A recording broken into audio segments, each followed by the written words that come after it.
Good morning. We are in Hemshech Ayin Beis, reviewing the conclusion of Ayin Beis in its broader context, based on the Maimorim we have learned. Mika Hashem Elokeinu from the Alter Rebbe and the Mittler Rebbe, and we are on page 1350. Top of page 1357. 1357. So briefly, and I'm going to explain it in the broader context. Talking about Mashpia and Mekabel. Both how it is below. The examples we have for Mashpia is sunlight, primarily. Also candlelight, flame, but primarily sun. Mekabel, we have the moonlight, the luminous stone, and eyesight and vision are all in the category of Mekabel. The general picture of Mashpia and Mekabel is explaining the difference between the two. Also, Lamaila, Zah, and Malchus, with Zah, the middays being the Mashpia, Malchus fundamentally the Mekabel. And we explain the differences between them. And that is, namely, the first difference he spoke is one is Gili and one is Helam. Mashpia is a Gili, fundamentally a Gili and a Keli and a Ur.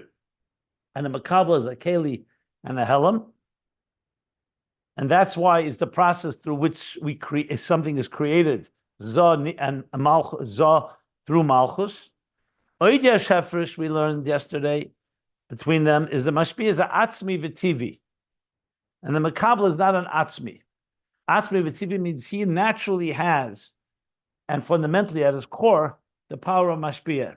Mekabel, he says, Nasa Memelo Ma'atzme B'Chinas Mashpia. And Mekabel Tzrichim La'Seise B'Chinas Mekabel. And the recipient needs to be shaped into one, crafted into one, chiseled into one.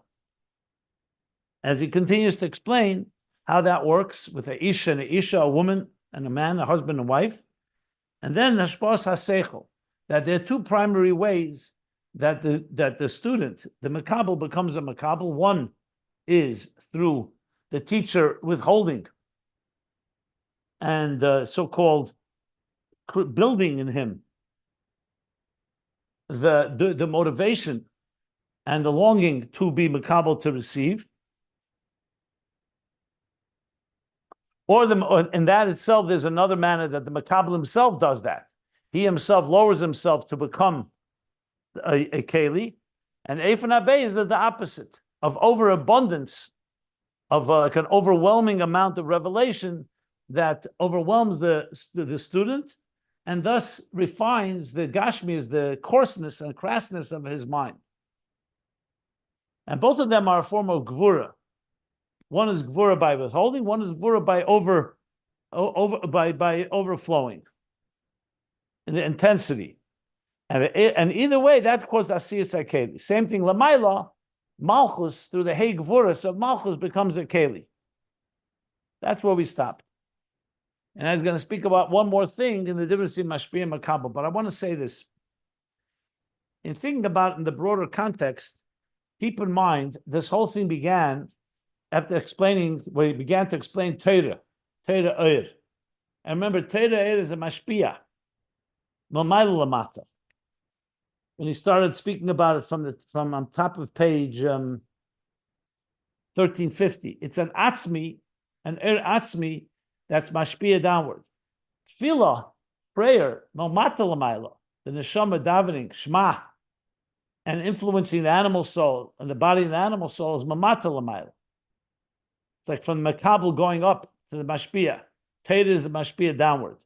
So if you put it in that context, ultimately, if you recall, we spoke about Torah gives us an image, a picture of how God sees existence. Through tefillah, or from the bottom up, it's how we see existence. Or how we see God, I should say, through the eyes of existence.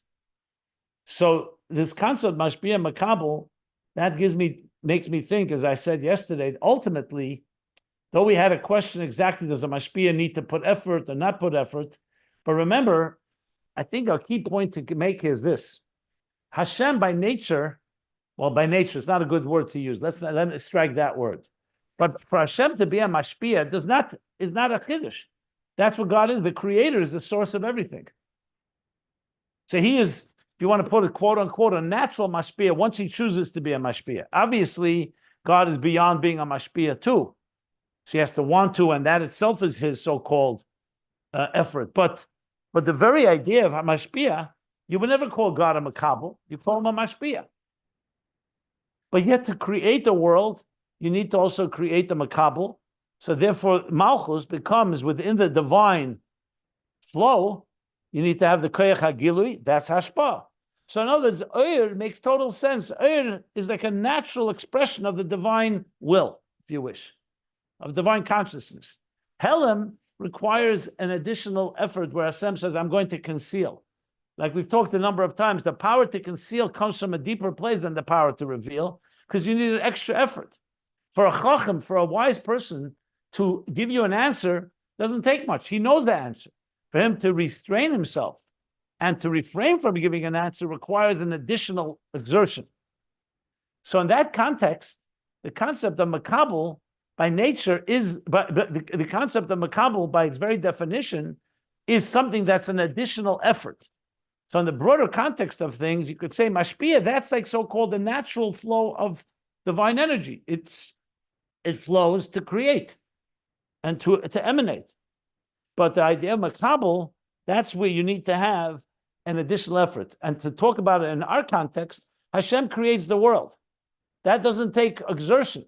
For us to transform ourselves from a yesh to become an Eved Hashem, dedicated to God and get beyond our ego and our self-interest, that takes Avodah. So in the broader sense of the context here, there's no question Mashpia in that sense is much more of an Atzmi and TV. That's Mamay Lamata. But when you talk Mamata Lamay, by definition, is already an effort that's required. He's speaking about it here in the mashal of a teacher and student, and Mashpia and Mekabel, where we're trying to understand exactly how it works. But in the bigger context of things, it makes total sense. And as we're going to learn this, the Mamata Lamaila is more refining of who we are and makes us a keli to godliness. That's where there's much more work. Mamata Lamata is power is more not about making you a keli, it's more about giving you a sense, a perspective of from above, how God sees existence. So like we learned earlier, if you recall, Torah, from the Kalim create an image in the Oyer. That's how when we are contemplating on godliness, we get a picture through, like from the art, we get to the artist. That's Mamata Lamayla. But from the artist to the artist revealing himself to us, that's Mamay Lamata. The Maila there, you're getting a clear picture of the very source. The Maila of Mamata Lamayla, that it's internalized. So that's very consistent with what we're learning about Gili and Helem, as well as between Atzmi and not Atzmi. Because that's the whole point, that existence is not an Atzmi. The Mekabel is not an Atzmi, and nevertheless turns itself to becoming a Mekabel. And as it gets refined, we will learn how the Mekabel also is going to become an Atzmi. Like the moon will ultimately, like the eye, I'd rather, the eye itself will see even without an external light. But for now, the eye has to be a Mekabel. It has to receive from Siyua the support of an external light. And the same thing with the moon and the luminous stone, each in their own way. And all the milas of each one has its own mile, different levels of Kabbalah, how much they retain, how much they absorb, how much they retain that quality of light, and how much they themselves ultimately become. The Ur Hariyah is going to be the ultimate paradox. On one hand, it doesn't see and does not shine in any way on its own today. But ultimately, the eye itself will see, and the Asalavi, the eye itself will see Alakus. So the Mekabel will become a Mashpia, or the Mekabel will become a Atzmi, if you wish, as we shall learn more at length. But that's just wanted to give it some broader context. Okay. If anybody has any questions, please. Not, I shall continue summarizing what we're learning here.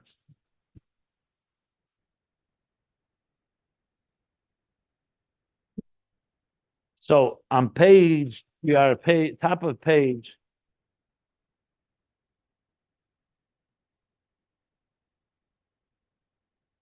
top of page 1357, where he says,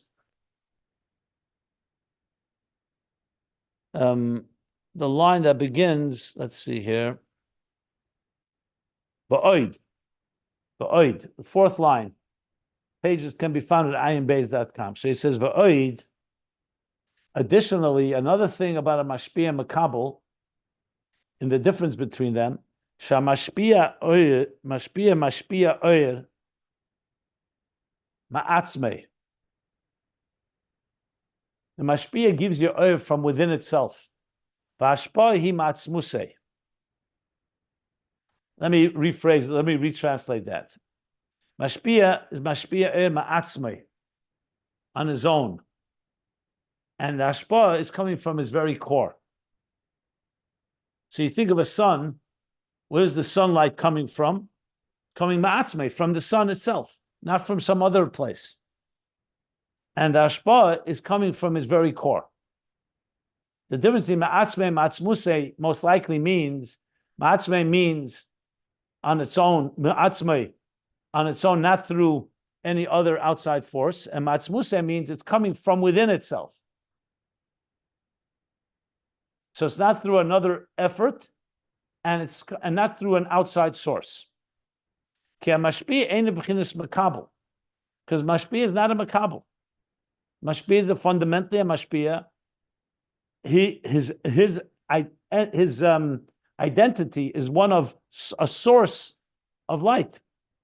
The le'elam hu b'chinas Mashpia. He's always in a state of being a Mashpia. Obviously, there's a Mekabel that can become a Mashpia. But we're talking here about Mashpia be'etzem.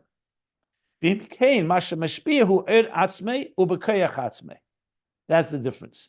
It's its own light, not someone else's light, and it's with its own power. I think here the order is the other way. Atzmei means it's its own light, and it's with its own power. When he said before, Me'atzmei,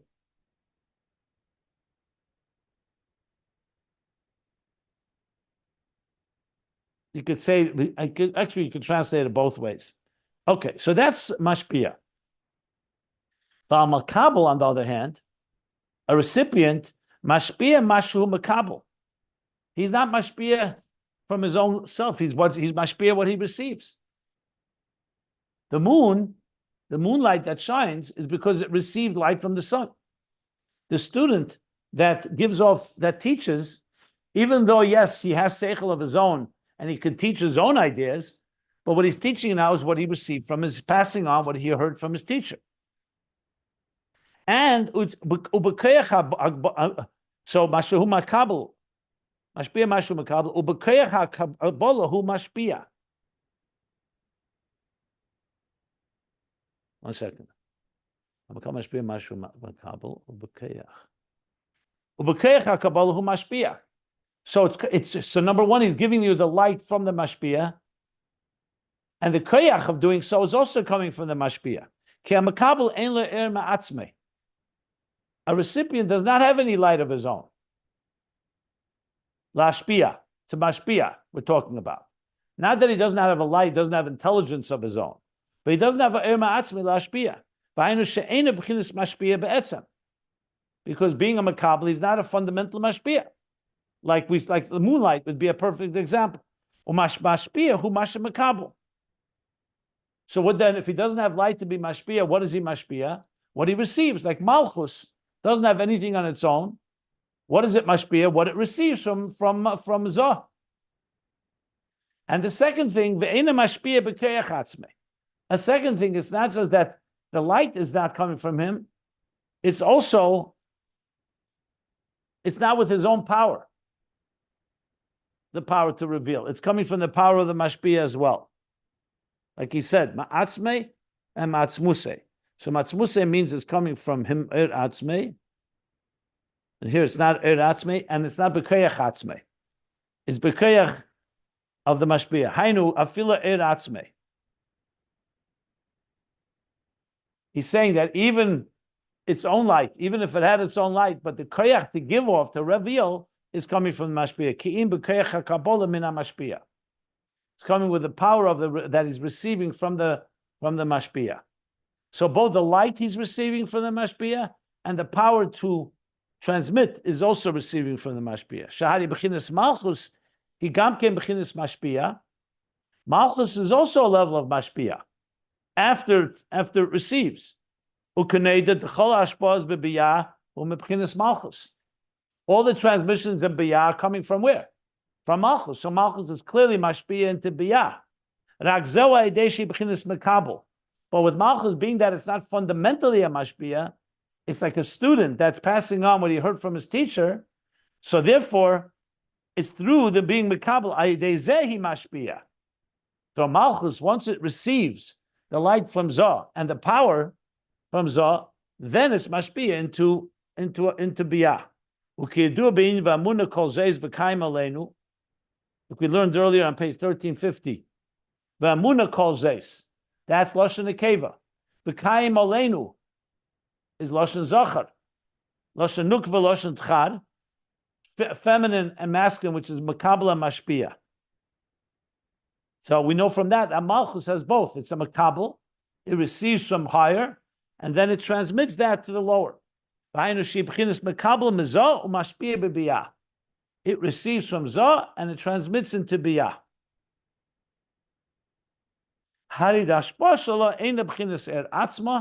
So we see from this, that which it's transmitting is not its own light, and it's not with its own power. But rather, through it receives from Zah. So, speak as a chayzer, when I repeated and recreated what the Rebbe said, I'm not talking about my explanation and not my ideas. I'm talking about transmitting that. So, what the role? Number one is to be Mekabel. It's not my own light. I'm telling you what the Rebbe said. Passing on what I heard. So I'm being Mashpia, but it's not the koyach atzmei, and it's not my own atzmei. It's not my own ideas. The Mashpia, on the other hand, it's his own and it's with his own power with his own initiative and his own power that is being Mashpia. So now, how is this different than what we learned earlier about Atzmi, TV, and not Atzmi? It sounds in a way very similar. So the difference is there, he was focusing on the effort.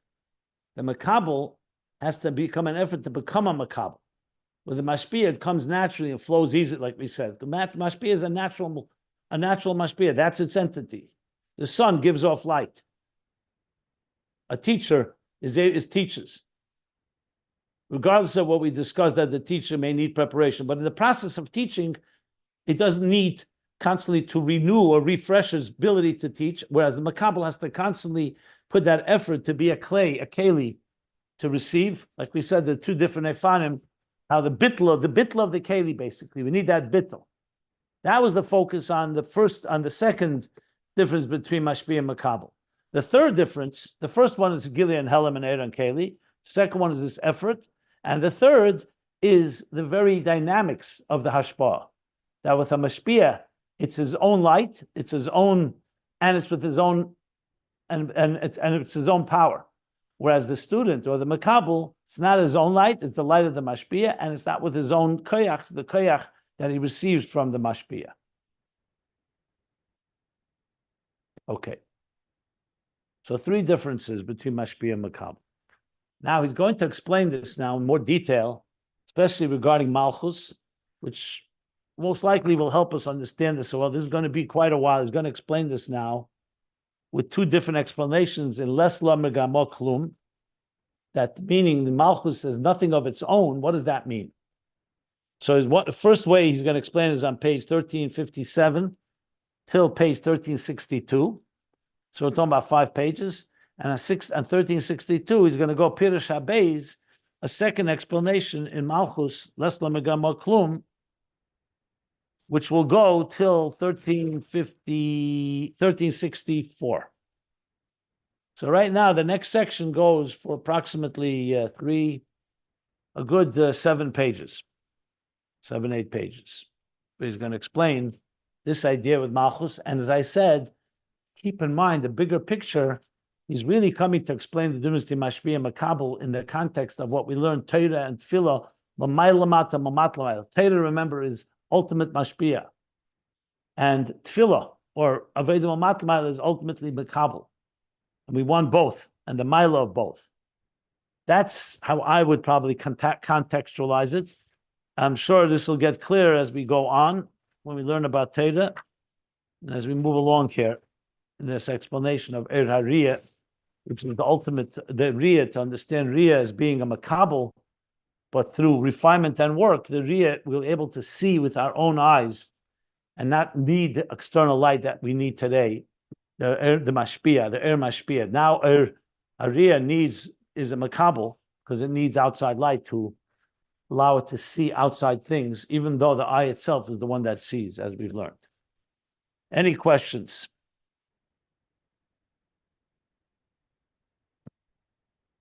Okay. So, Obir Inyan is going to say now, Yesh lahagdim. To explain this, Lamaila, Mashpia Mekabel, keep in mind three differences. I'm not sure whether this explanation is only regarding the third difference or all of them. Most likely it's all of them, but we'll see how it goes. He's going to bring from Zohar. Yesh lahagdim ma de'isa b'Zohar v'yechi dafresh memtes amud beis. So he says in Zohar v'yechi, the b'chinas Malchus, a very powerful statement, an important statement. The less law megamo klum. Malchus has nothing of its own. Megamo means of its own. Less law. It does not have anything of its own. It's an expression. And the moon is often right away equated with that the moon does not have any light of its own. But what does this really mean? The Yesh Beis Pirushim. So generally we say it, and without necessarily breaking it down, he's going to give two different meanings for this. What does it mean it has nothing of its own? And what it does have, where does it come from? Once you say Malchus gets filled up. So on its own, it has nothing of its own. It's like an empty container. And then it receives. So Pirush Aleph, Yesh Beis Pirushim. That's two explanations. Ha'aleph, the first meaning is the lesla ma'atzma oir. It doesn't have any light of its own. Rak masha bekabelas mezah. Only that which it receives from Zah. Ukamoy levana, like the moon. The ein lo er ma'atzma, doesn't have its own light. Rak masha mekabelas min hashemesh. Only that which it receives from the sun. Now, of course, you could ask the question, didn't he say earlier it has its own light, but it just can't shine without the sun? So he explained earlier, so first of all, the own light it has is maybe more nelam, like his koyach hahelam, or yicholte shalei lahoyer. Secondly, the bottom line is that lahoyer it does not have on its own. As even if the moon has somewhere embedded within it the power of light, but it does not have anything of that unless the sun triggers it, the way we learned earlier. Here he's saying simply it does not have any light of its own, only which receives from the sun. Ukamay David. I'll give you now an example with a person. David HaMelech, which is Malchus. David is like Malchus. He's the epitomizes Malchus. The loy havale shnin. It says David was bar nafla. On his own, he would have been a miscarried, God forbid. He didn't have any years of his own. He would not have the power to live. So Chazal tell us, so how did he live? He lived 70 years. Rak Adam Arishan Nasan Lei Ayin Shana. Adam Arishan, who would have lived longer, gave him 70 years. That means on his own, he didn't have those years. Because Malchus doesn't have on its own. Adam gave him 70 years. The Hein B'china Zayin Tachtena Sheba Chachma. Adam is Chachma. The Zayin Tachtenis of Chachma means the 7 lower midas from Chesed to Malchus and Chachma. That's the 7 times 10 that was given by Adam to David. There's a bigger discussion on this topic in Derech Mitzvah Mine Melech. He talks about it relatively more elaborately. Okay. Basically, the Pirush, therefore, less lemegam klum. It has no light of its own. And whatever it receives from Zah. The Levana from the Shemesh. What's the second interpretation in the Zohar? V'apirish Beis, who the lesla me'atzma klum, that has nothing of its own. We're not talking about oir that comes from above. Here now we're talking rak Mekabelis mamata ma'avedus hanashamas u'malachim. That when we say it has nothing of its own means its tank is not filled until it receives from our Aveda of souls and Malachim. That Aveda is what fills up Malchus, that receives divine, I guess he doesn't say Gili here, but he says it's Mekabel from Avedis and Neshamas and Malachim. So it's a very different interpretation. One is almost Mamayla Mata, one is Mamata Lamayla, in a way. I don't want to use those words, but I'm just spelling it out. One is Malchus has no light of its own, only that which it receives from Zoh. That's like Malchus is transmitting that which it receives from above it. Now he's saying that Malchus has nothing without the Aveda of Neshamas HaMalach. That's our Aveda. And now he's going to explain what that means in detail. As I said, the first Piddush is going to explain for the next 5 pages. Literally all the way to page 1362. And on 1362, he's going to say, Omnam Piddush Beis. He talks about the second interpretation. Now, we have to understand that all this is coming to help us understand that at the end of the day, Ur Hariya and Ur Mekabel in context of Ur Mashpia, and to understand Torah, Ur, and Ner Mitzvah and Torah, Ner Hashem Nishma Sodom. But now that we've learned the Maimorim of the Alter Rebbe, Mitler Rebbe, we'll be able to piece it together. And we've also learned the end of the Hemshech. Now, when we learned this the first time, we were just fresh to all of this. We didn't know where it's going. Now we have a better sense of the structure that is building up here. So I will use that knowledge that we've learned, that we've gained, to help inform what is he trying to say here. Because I remember when we learned this, I think I even asked the question, why do we need to know all this about the two different Lesla Megamah Klum? Obviously, it's important to the buildup of the whole ideas, but now we can delve deeper into understanding what this is coming to teach us. I think the introduction I gave today about Mashpia, Mekabel, difference between Torah and Tefillah, or between Mamayla Mata and Mata Lamayla, will help us in this to contextualize it all. Okay. So those are the two interpretations.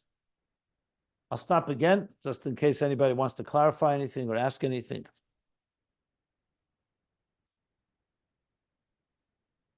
So the work here, from my end at least, is to distill a lot of material.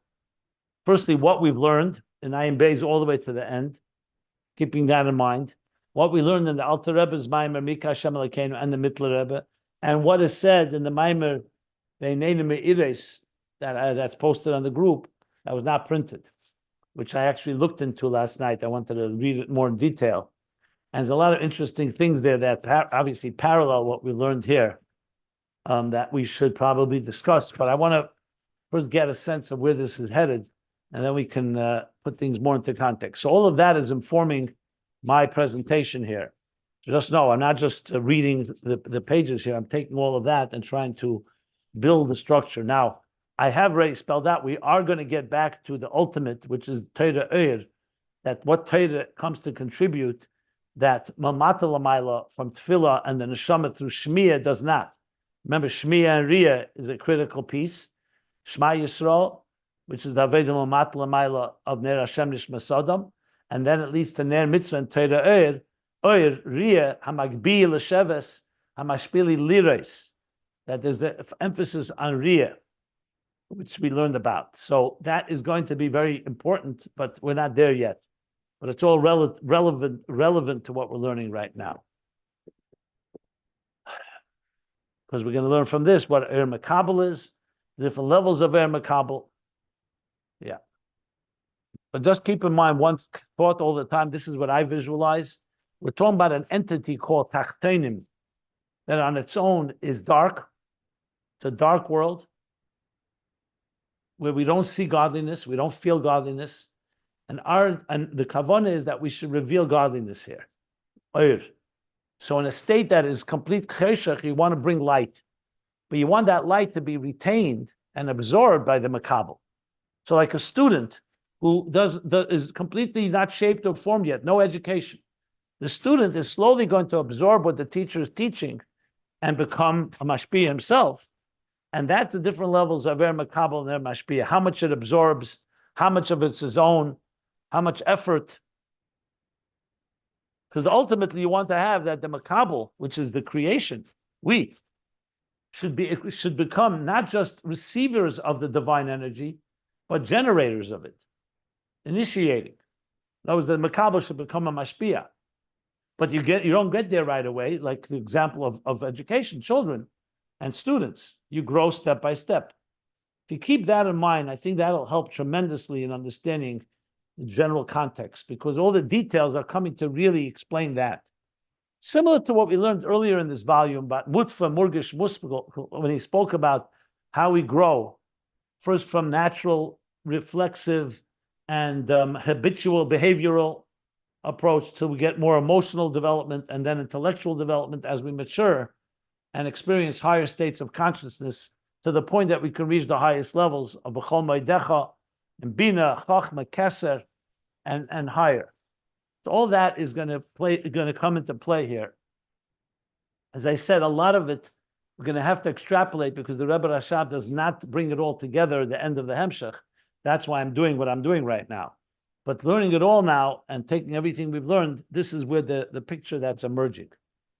I hope everybody's following me with that, because that's the key to the whole discussion that we're having here right now. And the next, throughout the end of this Hemshech. Okay. Good. So now comes explanation. First, the Pirush Aleph. What does it mean? Less Lamagal Klum. It doesn't have light of its own. The Eru receives is Mekabelas Mizah. Rak Mesha Mekabelas Mizah.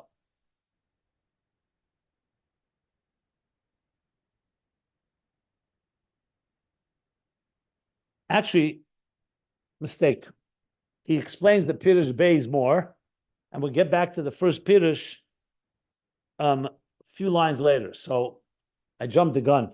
Let's first finish the explanation of the second interpretation that Malchus is dependent on. It has nothing of its own until there's Avedis and Neshama and Malachim. What does that mean? So he says, like kingship below. Ein melech below yam. Harinasa melech alidei am. Malchus, a melech, is not a melech without a nation. Someone will get up and say, hey, I'm a king. They'll say, who are you a king over? Who are you reigning over? Who accepted you? Nobody. You can't be a king without a nation. This is the second interpretation. We're not talking about Malchus as it receives from Mashpia, from the Oyer of Zoh, the Oyer of the sun, the moon receiving from their sun. We're saying now receiving from the Shamas and Malachim.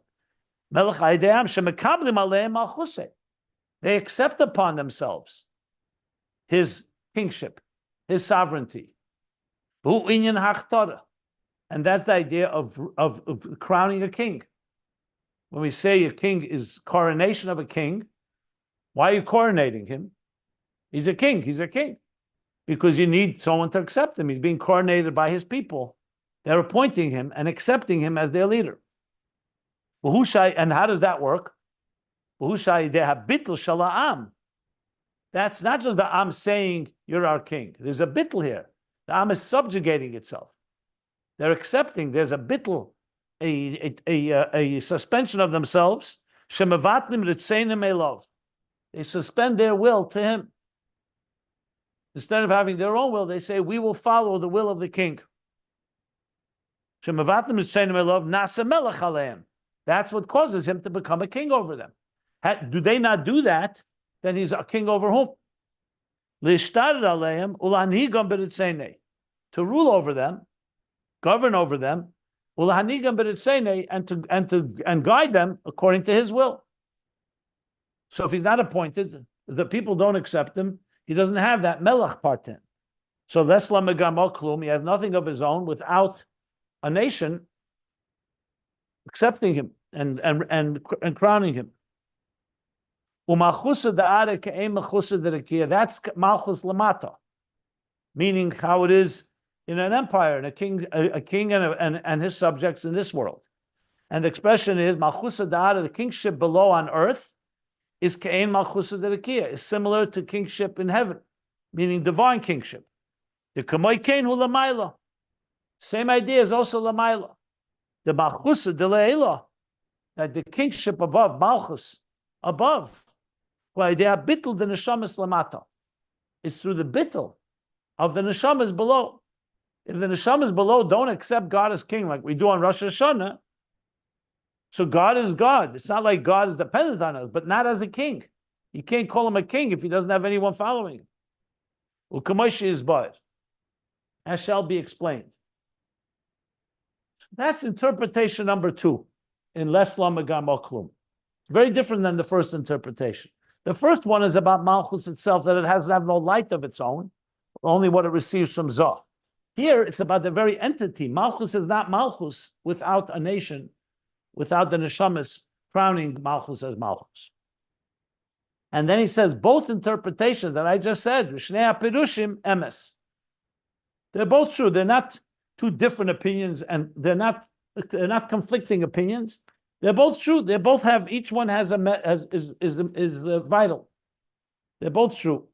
Both the first interpretation that it doesn't have any light of its own, only from Zoh, and the second that it is not Malchus without the neshamas. Now I mentioned the neshamas, doesn't mention Malachim right here, but we'll talk about that as well later. So you see from this, he's already broadening the topic. He's bringing the neshamas into the picture. Remember, Ner Hashem Nishmas Adam. And the Shama comes down below, and we are accepting God as our king. So you see that the Mekabel, meaning Malchus, is dependent on our accepting. So we'll see how that plays itself out in detail, but clearly see it's bringing it to the bigger picture here. The Inyan Hu. So now he's going to go, I believe, to the first interpretation. Till page 1362, and then he's going to go to the second interpretation. So what's the first interpretation? Let's let me go. Let me stop if anybody wants to ask anything. Stop with that. Okay. But Inyan Hu. In Yadua, it's known the Zon Netzal B'Seit Shedish. Okay, let me explain what this means. Well, let me read the line, then I'll explain. That this is a Kabbalistic statement. Zoh, this is talking about the dynamics of actually the formation. How did God create Zoh?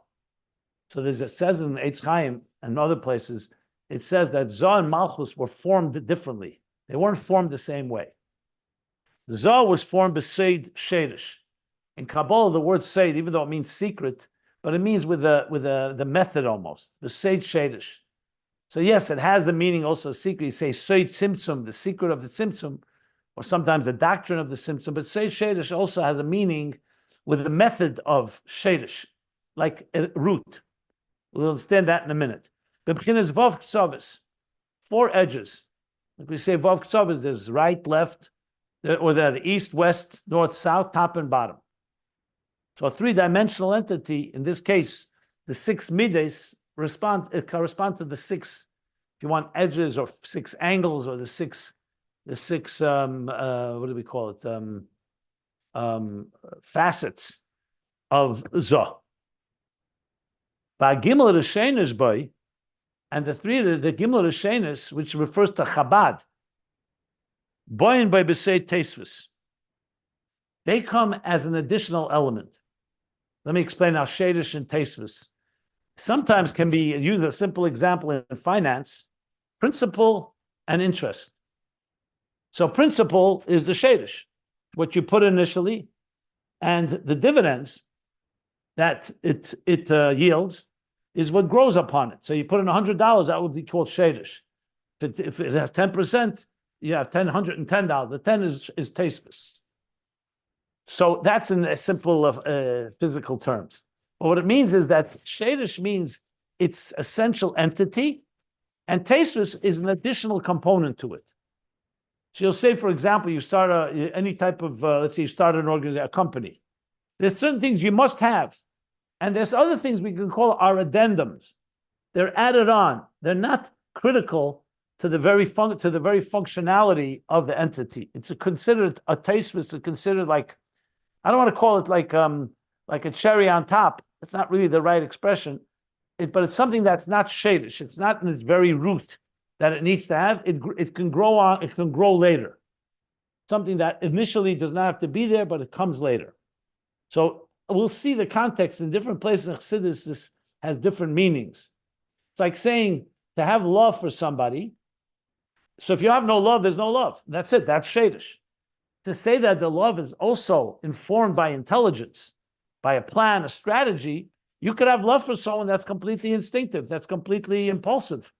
You just love someone. You love your spouse. You love your family. Taisus would be the intelligence within it, is definitely adds to it and embellishes it, but it's not the critical component. Chesed is not chesed without chesed. Chachma shebechesed is definitely going to help chesed, but it's a thing called taisus, an additional component. Like sometimes, when you hire somebody, you say, these are job requirements. You must have that for this job. And then you'll say, optional, but preferable. That if you also have these and these skills or knowledge, it helps your job. But it's not like make or break it. It's not a deal breaker, so to speak, or non-starter, as they say. Just using examples, but that's essentially the concept of shadish and taisus. We'll soon see where he's going with this. Okay. Are the Vav Ksavas of Za referring to each of the spheres of Za, or there's some like structural framework within which those six in general, exist? The six spheres of Za are the Vav Ksavas. They correspond to the Vav. Obviously, Mitzad Hiskalolus, all six have all six within them. But right here, Vav Ksavas of Za means the six spheres. Chesed is one, is maybe Mizrach. Gvura would be Ma'ariv. I don't know the exact corresponding levels, but here he means that this entire entity called Za is made up of six sides, six facets. Thank you. Yeah. Let me just see the parentheses. Even though I don't want to. I'm only skipping things that I think will just sidetrack us because we learned it already. Let me just see what he says.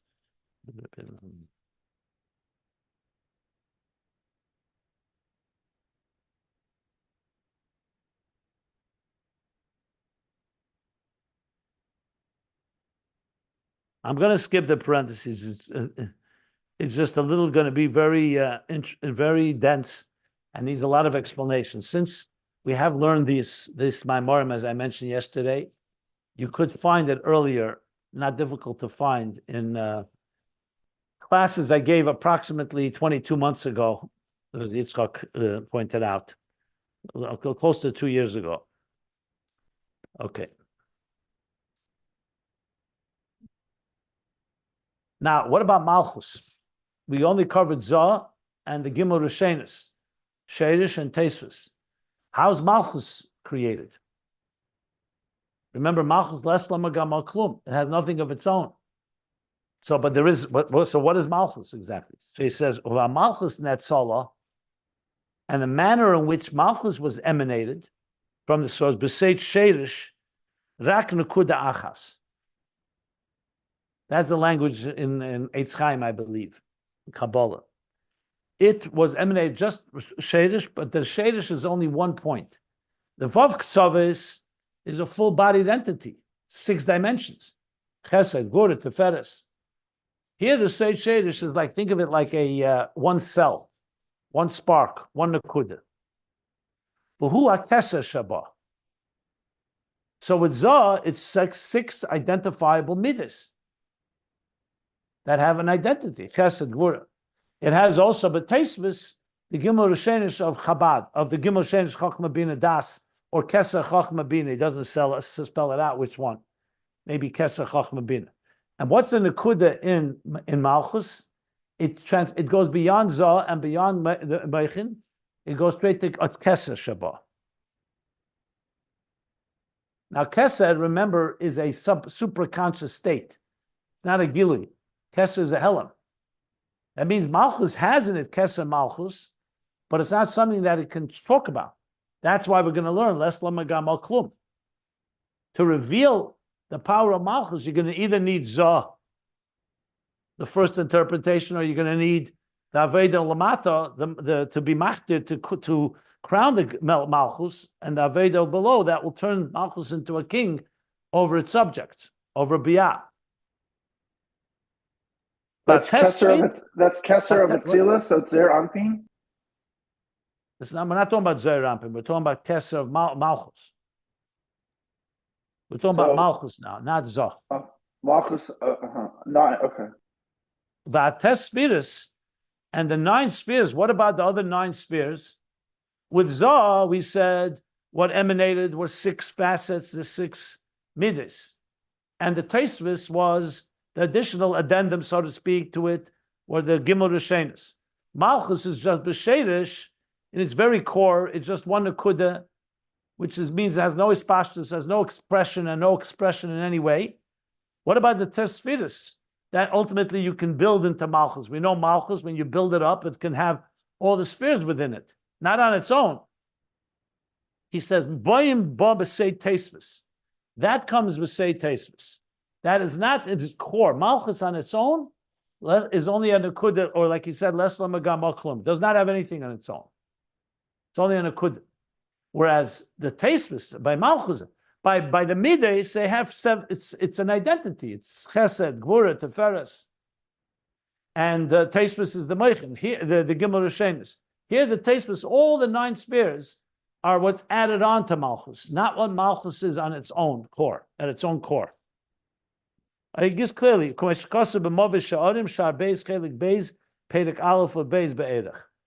Sha'arim means an introduction to the gates. Move is like an entrance way to the gates of the Arizal, the Sha'arim of the Arizal. Kisva Arizal is written by Rab Chaim Vital. He's telling us where all this is written is from Move Sha'arim. I mentioned it's Chaim. I see it's Move Sha'arim.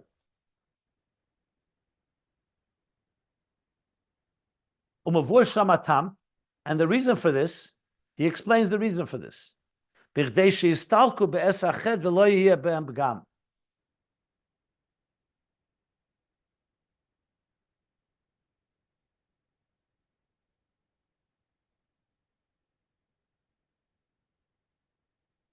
Yeah. Okay, I need to explain what this means. I'm almost sure I explained it back then in detail, but briefly, this is essentially the process. Very much a very psychological concept, actually. I usually call it spiritual hypothermia. It's what happens.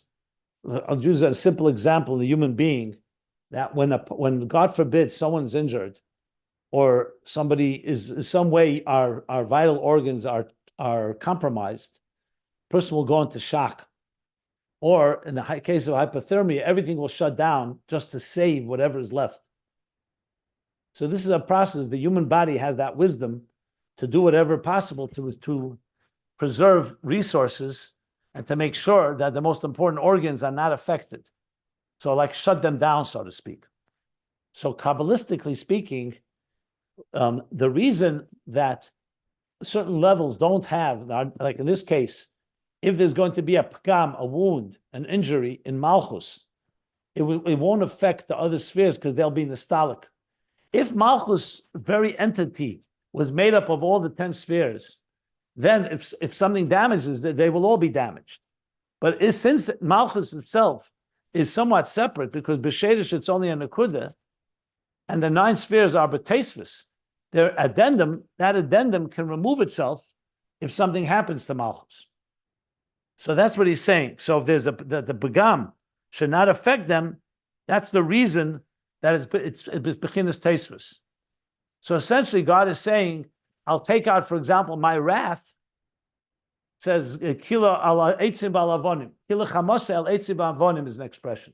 God said, I will take out my anger and wrath on the eitzim and the avonim, on the wood and the stones of the physical Beis HaMikdash, but I won't destroy my people. In other words, something was damaged, but you want to contain the damage, so you contain the damage only to the area that it's where the damage was happened. So the fact that Malchus is created in a way Because Malchus, remember, will engage with existence, not like the higher spheres. So the chet etzadas, and every chet happens in the level where Malchus is. We say shchinta begalusa, the shchin is in Golus. It's always, you talk about Malchus. That's why Tisha B'Av is 9 days, because the 9 spheres, but it's missing Malchus has been hurt. That's the expression in the Arizal. So Malchus is the place that engages the interface between Atzilus and Biyah. Malchus is the place where the Beis Hamikdash resides, and if there's a damage, it's going to be done to Malchus. But the test spheres, because they're not core Malchus, they're Teisvis, not Shadish, they're able to so-called escape. It's like in a way when a king is in danger. So even if so his palace may be compromised, but he has secret tunnels to escape from, as well as other leaders. So they shouldn't be affected. And that's what you need. Whenever you have a situation with this danger, you want to preserve the leadership with the king and so on and protect him. So in that case, in Ruchnius, that's why Malchus is B'Bchina Shedish. It's only Nakuda and the Teisvis are the 9 spheres. So the 9 spheres, so to speak, are removed. They're not damaged. They've been exiled, if you wish. That's essentially what he's saying here. Now, the relevance to our whole discussion will soon be understood, but we need to learn on to really get that. So he's really speaking now of what the Mekabel is all about. And as you'll see, it's connected. Also, we'll discuss the diminishment of the moon. Chet Tzadas. But being time-wise, I see I'm going to stop here. I'll stop if anybody wants to ask anything. I have a few questions.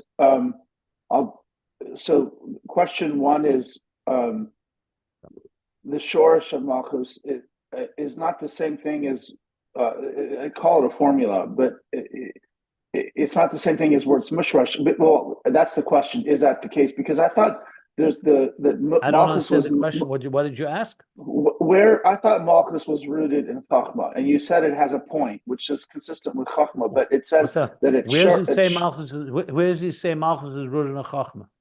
It doesn't say it anywhere here. I've learned that, I think, elsewhere in Ayin Beis. It's not relevant here. It's not relevant. Other Maimarim. Okay.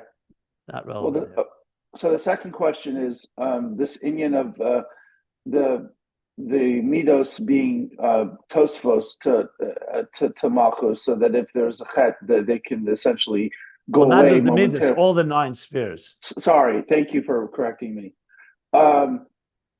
So this is presumably in Atzilus. We're talking about Malchus of Atzilus. Everything here is not Atzilus, yeah. Right, right. That's what I said. So the question is about Shinui. And I thought that, you can't, there's no, Ein Sham Shinui, this pure Elikus, the Eibishter can't be affected by, let's say, the Chet here. So what's the worry? Wait, the Eibishter, we're not talking about the Eibishter, we're talking about the levels in Atzilus. Oh, fair enough. So are you saying the spheres of Atzilus can be mushpa, or if you will, by what happens below? Absolutely. Yeah. So we say Ein Sham Shinui, we're talking about Atzmus. We're not talking about Atzilus. Well, or higher than Atzilus. Doesn't have to be Atzmus necessarily. Well, I got it. Or is it? It's not even Lifnei Atzimtzum, or is it? Not necessarily. He's not discussing that here. It's a whole different discussion. Of course. We actually discusses it later in this volume, where the Begam, where Maisa Tachtenim reach. Remember, it reaches Malchus, and then from There's some kind of transition. Yeah. The whole piece. I could tell you where it is if you want. It's later here. It's going to be relevant to this discussion. Okay. Here.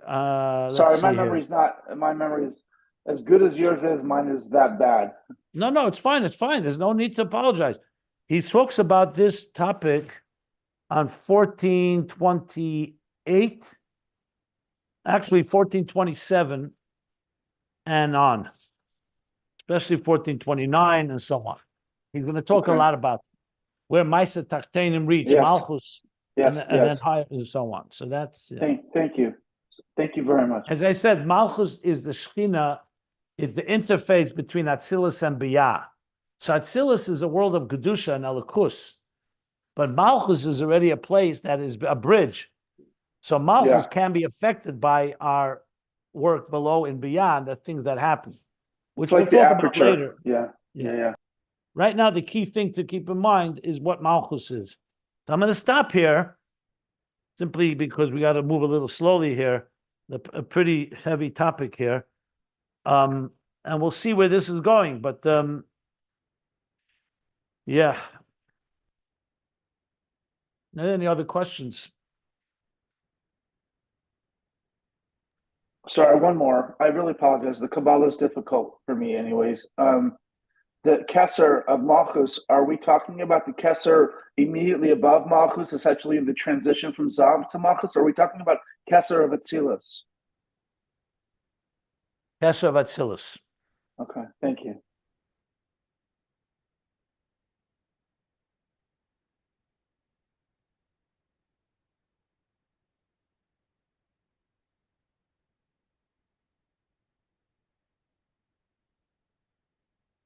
Okay. Thank you. Sorry for so many questions today. Fine. I hope it helps everybody. Any other questions?